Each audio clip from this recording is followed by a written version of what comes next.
Before we advance, somebody just asked the question that what part of the Quran was the verse he recited.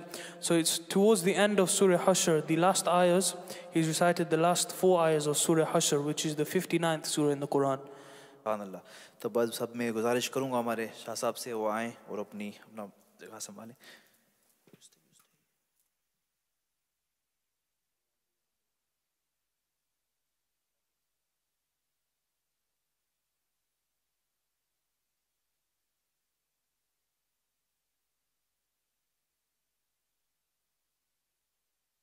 बिस्मिल्लाहिर्रहमानिर्रहीम अल्लाहुम्मा सल्लि अला सय्यिदिना व मौलाना मुहम्मद व अला आलि सय्यिदिना व मौलाना मुहम्मद व बारिक व सल्लिम। अस्सलामु अलैकुम व रहमतुल्लाहि व बरकातुहू। अल्हम्दुलिल्लाह, आज सहरी ट्रांसमिशन जो आप देख रहे हैं उलमान अहले बैत यूट्यूब चैनल पर, इस रमज़ान में ये हमारी दूसरी लाइव सहरी ट्रांसमिशन जो आप इस वक्त देख रहे हैं। लास्ट सैटरडे भी सहरी ट्रांसमिशन रखी गई थी, मगर उसमें हमारा कोई पुराना प्रोग्राम वो चलाया गया, वो भी आपने देखा। और आज बाकायदा लाइव हमारे मोहतरम सैयद नियाज़ अहमद कादरी साहिब और हमारे 2 नौजवान जो हमारे इस सैयदा ज़हरा सेंटर के टीचर भी हैं और यहाँ पर इनकी काफ़ी दीनी खिदमात भी वो पेश कर रहे हैं, मोहतरम उबैद अली और अज़हर, जो इस वक्त आपके सामने थे और महवह गुफ्तगू थे, नाते पाक भी पढ़ रहे थे, कसीदा बुर्दा शरीफ सुना रहे थे। रब करीम इनकी आवाज़ में, इनकी इज़्ज़तों में बरकतें अता फ़रमाए, ईमान की हिफाजत फ़रमाए, अक़ीदों को सलामत रखे। इंशाअल्लाह नेक्स्ट फ्राइडे सैटरडे 2 दिन दोबारा से आपकी खिदमत में सहरी ट्रांसमिशन में हाज़िर होंगे। और मुझसे कबल हमारे मोहतरम सैयद नियाज़ कादरी साहब ने आपकी तवज्जो इस बात की तरफ भी दिलाई होगी कि इस वक्त ये सेंटर जो आपके ताउन का मुंतज़िर है, जिस तरह आपने हमेशा से ताउन किया है और अभी भी हमें आपके ताउन की अशद ज़रूरत है। तो आपसे ये गुजारिश है कि जो भी हमें इस वक्त देख रहे हैं तो वो अपने मरहुमैन के इसाले सवाब के लिए अगर चाहें तो वो पहले आकर विज़िट करें। हम उन्हें दावत देते हैं कि आप ख़ुद आएँ, आकर इस सेंटर को आप विज़िट करें। आप देखें कि किस तरह से यहाँ पर लोग जोक तर जोक यहाँ पर आते हैं और नमाज़ें पढ़ रहे हैं, तिलावत हो रही है, दुरूद व सलाम की महफ़िलें सज रही हैं। एक अलग ही समा देखने को यहाँ मिलता है, जिससे लोग बड़े खुश हैं और बड़ी दुआओं से नवाज रहे हैं। ये सब सैयदा का करम है, ये सैयदा का सदका है कि सैयदा ज़हरा सेंटर मुबारक सैयदा पाक के नाम ही से इस सेंटर का आगाज़ किया और आज भी आप ही के मुबारक नाम से इसको याद किया जाता है, जो 13 रजबुल मुरज्जब से लेकर अभी तक आबाद है अल्हम्दुलिल्लाह। डेली नमाजी जो खुद आकर देखते हैं, और तरावी में तो आपने ये सुना होगा, हमारे नियाज़ बाबा ने सारा ज़िक्र कर दिया होगा कि किस तरह से लोग मोहब्बत से आते हैं। तिलावत हो रही है, दुरूद व सलाम की महफ़िल हो रही है, असर के बाद डेली दर्स हो रहा है, फिर दुआ की जाती है। एक अलग ही समा है जिसे देखकर यकीनन जो साहिबान ईमान हैं उनको खुशी पहुंचती है, उनके दिलों को ठंडक पहुंचती है, उनकी आँखें खुशी से ठंडक वो अपनी आँखों में भी महसूस करते हैं। बस आप दुआ फरमाइए रब करीम इस सेंटर को सुबह क़यामत तक आबाद फरमाए। और आपसे ये मेरी मुअद्दबाना ये गुजारिश है कि आप ज़्यादा से ज़्यादा इस सेंटर के साथ आप ताउन करें और आप विज़िट करें, देखें। जब आपको तसल्ली हो जाए तो हमने जो यूनिट्स बनाए थे, हमें यूनिट्स जो दरकार थे 292 यूनिट्स, जिसमें से तकरीबन 54 यूनिट्स जो आ चुके हैं। 500 पाउंड फ़ी यूनिट हमने रखा था। ये वो यूनिट्स हमने बनाए हैं कि जिन दोस्तों ने, जिन भाइयों ने, बहनों ने जो कर्ज़ हसना की सूरत में जो हमें एक अमाउंट जो पेश की थी, जिससे ये सेंटर वजूद में आया है और जगमग हो रहा है। और अल्हम्दुलिल्लाह आज भी यहाँ पर दीनी जो भी एक्टिविटीज़ हैं वो हो रही हैं। मदरसा भी खुल चुका है और मदरसे का भी जो हमने एक मायार रखा है वो बिल्कुल मदरसों से बिल्कुल कम्प्लीटली डिफरेंट हमने रखा है कि यहाँ बच्चे आएँ तो ऐसी तालीम लेकर जाएँ कि उनके माँ बाप भी हमें दुआओं में याद रखें। तो बस यही गुजारिश है कि जिन साथियों ने कर्ज़ हसना दिया था हमें वो उन्हें लौटाना है। तो उस सिलसिले में यूनिट्स बनाए गए थे। तो 292 यूनिट्स में से तकरीबन 54 यूनिट्स कमो पेश वो निकल चुके हैं। तो अभी भी एक बहुत बड़ी जो तादाद यूनिट्स की बाकी है। तो फ़ी यूनिट्स 500 पाउंड्स का है। तो प्लीज़ आप अपने मरहुमैन के इसाले सवाब के लिए आप देना चाहें तो आप ज़रूर इसमें हमारा साथ दें। और अगर आप एक यूनिट्स एक नहीं ख़रीद सकते, अगर आपके लिए अमाउंट बड़ी हो तो आप 2 फैमिलीज़ मिलकर भी कर सकते हैं, आप 3 फैमिलीज़ भी मिलकर आप इस यूनिट्स को आप ले सकते हैं। और फिर भी अगर आपकी फाइनेंशियली सिचुएशन इस बात की इजाज़त ना दे तो यकीनन अगर आप 5 पाउंड्स भी देंगे तो हमारे लिए वो भी यकीनन हम मोहब्बत से वो कबूल करेंगे अल्लाह के घर के लिए। जितनी आपकी कैपेसिटी हो आप उस हिसाब से हमारे साथ इस सेंटर के साथ आप ताउन करें। और बैंक की डिटेल्स भी आप तक पहुंच रही होगी, स्क्रीन पर आप देख रहे होंगे। तो उसमें भी आप चाहें तो आप जो है ट्रांसफ़र कर सकते हैं अपने घर बैठे ही। मोबाइल से आजकल हर सिस्टम हो रहा है, अपने घर बैठे बैठे ही आप बैंक ट्रांसफ़र आप यूनिट्स लिख कर भी आप कर सकते हैं, और आप वैसे भी जो देना चाहें अपना नाम लिख कर, और ये ज़रूर आप लिख दें कि दिस इज़ फॉर मॉस्क लिल्ला, कि ये मस्जिद के लिए दिया जा रहा है। तो आपसे ये गुजारिश है कि आप इसमें हमारा साथ दें। रब करीम हम सब पर अपना ख़ास करम फरमाए। आइए अब मुख्तसर दुआ की जाती है। आप भी अपने हाथों को दुआ के लिए उठा दें। अल-फातिहा।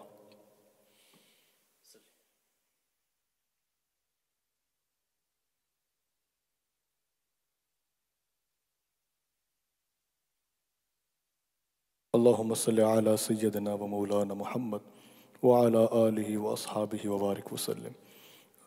रब्बना तक़ब्बल मिन्ना इन्नका अंतस समीउल अलीम व तुब अलैना इन्नका अंतत तव्वाबुर रहीम। खुदाया बहक के बनी फ़ातिमा के बरक़ौल ईमा कुनी ख़ातिमा, अगर दावतम रद कुनी वर क़बूल मनो दस्तो दामाने आले रसूल। व सल्लल्लाहु अला सय्यदिना मुहम्मद व अला आलिहि व अस्हाबिहि अजमाइन बिरहमतिका या अरहमर राहिमीन। इंशाअल्लाह नेक्स्ट फ्राइडे एंड सैटरडे दोबारा आपसे लाइव जो है सहरी ट्रांसमिशन में मुलाकात होगी, मगर डेली जो असर के बाद दर्स लाइव आ रहा है, दुआ डेली लाइव आती है, उसमें भी आप अपनी शिरकत को यकीनी रखें ताकि रब करीम इस माह पाक की बरकतों से हम सबको नवाजे। आमीन। बेहद शुक्रिया। अस्सलामु अलैकुम वरहमतुल्लाहि वबरकातुहू।